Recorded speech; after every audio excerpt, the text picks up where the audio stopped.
Okay class, let's start development function, the second function of the security exchange board of India. अब वो क्या करने जा रही है, डेवलपमेंट कैसे करती है, किसका डेवलपमेंट करेगी, बीएससी का करेगी, that is the regional stock exchange का करेगी, एनएससी का करेगी, है ना, ओटीसीईआई का करेगी, प्लस इन्वेस्टर्स का करेगी।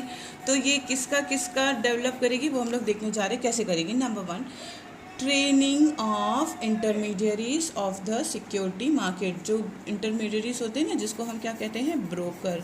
ब्रोकर को क्या करेगी, प्रॉपर ट्रेनिंग कराएगी किसकी, ब्रोकर्स की, है ना। तो ब्रोकर की प्रॉपर क्या करा रही है, ट्रेनिंग करा रही है। क्लियर है। Number 2, conducting research and publishing information useful to all market participant. ये कंडक्टिंग रिसर्च कराएगी, है ना। हाउ टू कंडक्ट, कोई भी मतलब अगर शेयर मार्केट में एंटर करना चाह रहा है ब्रोकर, तो वो कैसे जो है वो कंडक्ट करेगा, कैसे जो है वो पब्लिक से मतलब वो करेगा, मिलेगा, कैसे उनको मोटिवेट करेगा शेयर में इन्वेस्ट करने के लिए, कैसे उसके अकाउंट्स ओपन करेगा। तो ये सारे तरह से कंडक्टिंग रिसर्च कराती है। नॉर्मल रिसर्च भी कराती है कि नॉर्मल पब्लिक भी इसमें जो है पार्टिसिपेट करके ब्रोकर बन सकता है, ठीक है। पब्लिशिंग कराती है, इन्फॉर्मेशन पब्लिक पब्लिश कराती है न्यूज़पेपर वगैरह में कि भाई हम रिसर्च करने जा रहे हैं, प्लस जैसे इस कंपनी का शेयर का रेट ये चल रहा है, या फिर आगे चल के इनके शेयर बढ़ने की चांसेस हैं कम। जैसे न्यूज़पेपर वगैरह में नहीं आता है कि देखा जा रहा है रिलायंस के शेयर जो है वो 100,000 रुपये हो गए हैं, और ये अनुमान लगाया जा रहा है कि वो 2,000 तक भी जा सकते हैं, 3,000 तक भी जा सकते हैं। तो like this type of publishing वो कराते रहते हैं ताकि शेयर मार्केट में लोग मोटिवेट होकर परचेस करते जाएं शेयर्स को, ठीक है। Now third one, undertaking measures to develop the capital market by adopting a flexible approach. Market को डेवलप करने के लिए, कैपिटल मार्केट को डेवलप करने के लिए फ्लैक्सिबल अप्रोच भी यूज़ करती है। जैसे रूल्स एंड रेगुलेशंस उसने बना रखे हैं, है ना, रूल्स एंड रेगुलेशंस तो बना हुआ है, लेकिन अगर कभी ज़रूरत पड़ती है डेवलपमेंट के लिए, थोड़ा सा रूल्स एंड रेगुलेशंस को फ्लैक्सिबल करने के लिए, लूज करने के लिए, तो भी वो कैपिटल मार्केट को डेवलप करने के लिए ज़रूर करेगी। क्लियर हो गया। जैसे कि देखो अभी पहले स्कूल्स में होता था कि नहीं, बच्चे स्कूल ही आएंगे, सुबह 9 बजे से लेके 3 बजे तक स्कूल में रहेंगे ही रहेंगे इनसाइड द बिल्डिंग। घर में वो नहीं पढ़ सकते, घर में रह के नहीं पढ़ सकते, उनको स्कूल आना ही आना है, ये रूल्स था। लेकिन अब आपके डेवलपमेंट के लिए, आप घर में रह के पढ़ रहे हो, ऑनलाइन पढ़ रहे हो ना, तो आपके डेवलपमेंट के लिए क्या किया गया, रूल को फ्लैक्सिबल कर दिया गया थोड़ा सा। इस रूल को क्या कर दिया गया, थोड़ा सा फ्लैक्सिबल कर दिया गया। इसी तरह से स्टॉक एक्सचेंज कैपिटल मार्केट को डेवलप करने के लिए क्या करती है, थोड़ा सा फ्लैक्सिबल अप्रोच भी अडॉप्ट कर लेती है। जो रूल्स बने हुए हैं थोड़ा सा उसको लूज कर लेती है, क्योंकि उसका ओवरऑल इंटेंशन क्या होता है, ओवरऑल उसका इंटेंशन है development of the capital market. Let us go for the next function, that is the protective. अब प्रोटेक्ट कैसे करती है, ठीक है। प्रोटेक्टिव फंक्शन किसको किसको प्रोटेक्ट करती है, prohibition of fraudulent and unfair trade practices, ठीक है।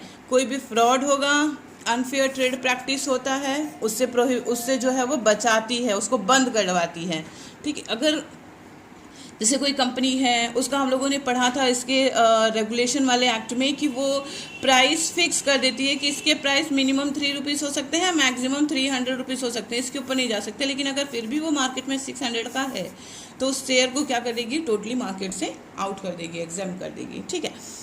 Controlling insider trading and imposing penalties for such practices, ठीक है। इनसाइडर ट्रेनिंग मतलब जो एक्सचेंज है उसके अंदर का जो ट्रेनिंग है उसके ऊपर कंट्रोल रखती है। जो मतलब एक्सचेंज के अंदर वर्कर्स काम कर रहे हैं उनके ऊपर भी कंट्रोल रखती है, ठीक है। अब किस तरह का कंट्रोल रखती होगी ये समझ लो। जो ब्रोकर एक्सचेंज के अंदर अपॉइंटेड है, एक्सचेंज में काम कर रहे हैं, they are allowed to purchase the share of any company in any amount. उनको ये अथॉरिटी होती है कि वो किसी भी कंपनी का कितना भी शेयर परचेज करके रख सकते हैं, ठीक है। एक तो वो इनसाइड है, अंदर है, तो उन्हें पता भी रहता है कि किस कंपनी का शेयर कितना स्पीड में जा सकता है, कितना आगे जा सकता है या कितना कम जा सकता है ना, ये भी उनको पता होता है। ठीक है, तो इसलिए वो क्या करते हैं, जिस शेयर के पैसे ज़्यादा आने वाले रहते हैं उसको वो मैक्सिमम क्वांटिटी में खरीद लेते हैं और फिर उसको आउटसाइडर वालों को बेचते हैं। ये बताते हैं कि इसका रेट बढ़ने वाला है, लेकिन कंपनी इस वक्त उसको अगर 1,000 में इशू कर रही है और उसका रेट जो है वो 2,000 रुपये होने वाले हैं या 3,000 रुपये होने वाले हैं, तो ये कंपनी से 1,000 में तो परचेस कर लेते हैं, लेकिन आउटसाइडर्स को ये क्या करते हैं, 1,200 में देंगे, 1,300 में देंगे, 1,500 में देंगे। ठीक है, उसके सर्टिफिकेट पे तो 1,000 ही लिखा होगा, लेकिन ये 200 300 ऊपर से लेंगे। जैसे रेलवेज़ में होता है, देखो रेलवेज़ का टिकट जो ब्रोकर्स होते हैं वो टिकट परचेस कर लेते हैं 500 600 वाली जो ओरिजिनल टिकट्स है ना, और फिर उसको जो है उस पर 1,000 रुपीज़ 500 रुपीज़ एक्स्ट्रा चार्ज लगा के वो सेल करते हैं। तो इसी तरह से ये ब्रोकर्स भी करते हैं, तो उनको कंट्रोल करने का काम जो है वो इनका है फंक्शन, ये वो उसके प्रोटेक्टिव फंक्शन में आता है। इनसे पब्लिक को बचाती है सेबी। ठीक है, undertaking step by investors protection handle, जो इन्वेस्टर्स हैं, जो हम लोग जैसे हैं, है ना, हम लोगों को प्रोटेक्ट करने के लिए स्टेप्स लेती है। जैसे ये स्टेप्स ली है उसने कि अगर इस तरह से पकड़े गए तो उनको आउट करना, उनके ऊपर जो है वो चार्जेस लगाना, पेनाल्टीज लगाना, ये सब काम उसका है। ठीक है, promotion of fair practices and code of conduct in security market, कोशिश करती है, प्रमोट करती है कि कोई भी काम क्या हो, फेयर हो। ठीक है, और प्रॉपर कोड ऑफ कंडक्ट जो है यूज़ हो सके। कोड ऑफ कंडक्ट हम पहले बता चुके, कंडक्ट करना मतलब काम, एक्टिविटी करना, और उसके कोड मतलब उसके रूल्स। कोई भी एक्टिविटी करने के जो रूल्स होते हैं वो प्रॉपर प्रमोट करती जाती है, नए नए सिस्टम के हिसाब से उसको नए नए वे में करने की कोशिश करती है ताकि पब्लिक को परेशानी ना हो। पब्लिक को क्या करने की कोशिश करती है, प्रोटेक्ट करने की कोशिश करती है, इसलिए उसका नाम है, इस फंक्शन का काम है प्रोटेक्टिव फंक्शन।